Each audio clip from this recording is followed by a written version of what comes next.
They say some places are born bad. Not just haunted, but hungry asterisk. They called this one the Hollamere Estate, a decaying mansion deep in the woods of northern Maine, a place so feared that no one had ever lasted a full night inside. Urban legend, maybe, but I wasn't there to debunk it. I just wanted to know the truth, so I did what nobody else had dared to do. I decided to stay there, alone. It was almost dusk when I arrived. The sky was bleeding from purple to black, and the air had that strange, electric stillness that comes right before a storm.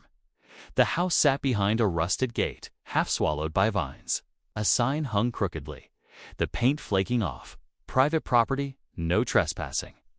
But below it, someone had scratched 3 words into the metal. Asterisk, you've been warned.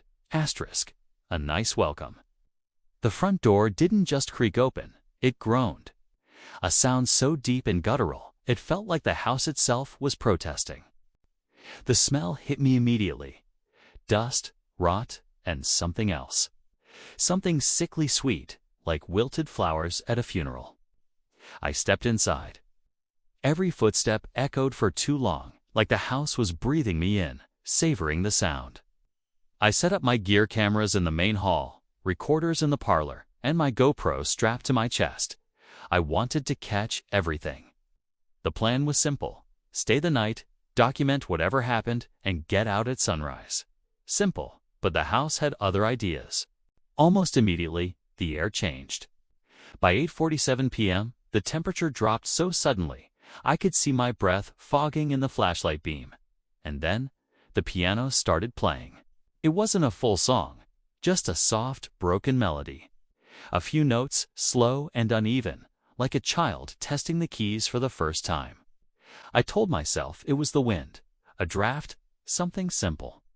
But when I walked into the parlor, the piano keys were moving, pressing one by one, pushed by invisible fingers. I whispered, "Hello." The music stopped cold. Every key went still. I turned on my audio recorder. Is anyone here with me? Complete silence. And then, a faint, broken whisper. Not on the recorder, but right behind my ear. It said, asterisk, you shouldn't have come, asterisk. I froze, my blood turning to ice. The voice hadn't come from the recorder. It was in the room with me. By midnight, the house felt heavier. The very air was thick.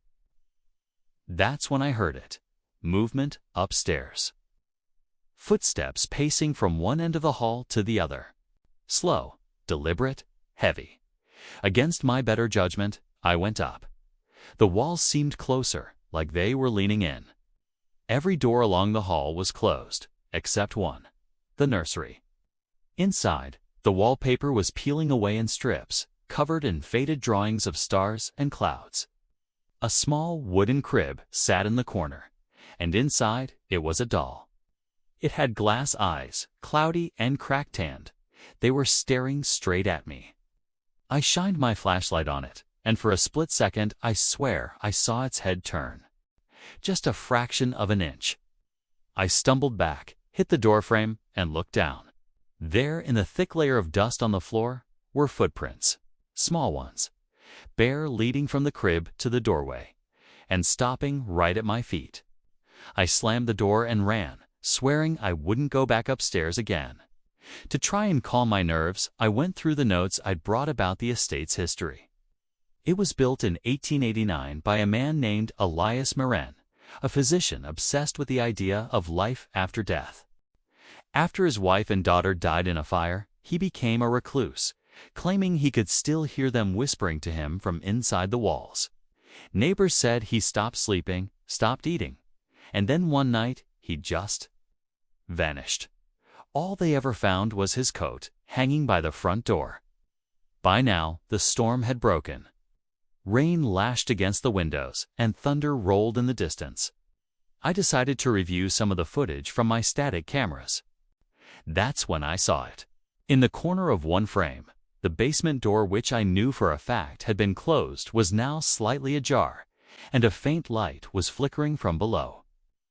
I remember standing at the top of those stairs, every instinct screaming at me not to go down. But my curiosity, my need to know, was stronger. So I went. The air grew damp and metallic. Each step creaked under my boots. And somewhere below, a slow, steady tapping echoed off the stone walls. Tap, tap, tap, like someone knocking from inside the earth. When I reached the bottom, my flashlight flickered. For just a moment, the beam illuminated the walls, and I saw them. Hundreds of handprints smeared into the stone.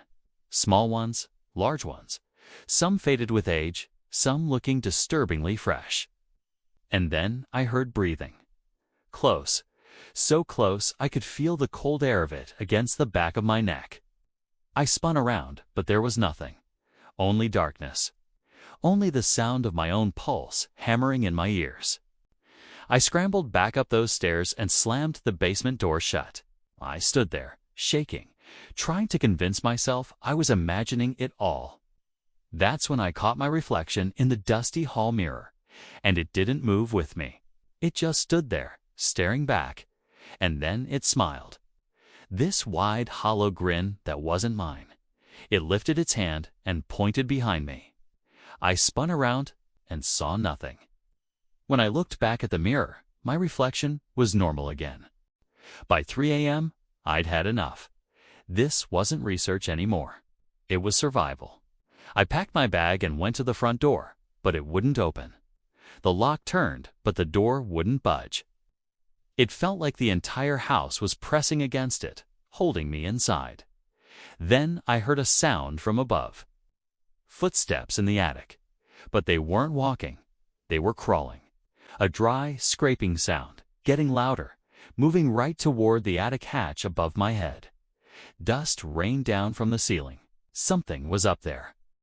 I raised my flashlight, and for a single, horrifying heartbeat, saw a face staring down at me through the crack.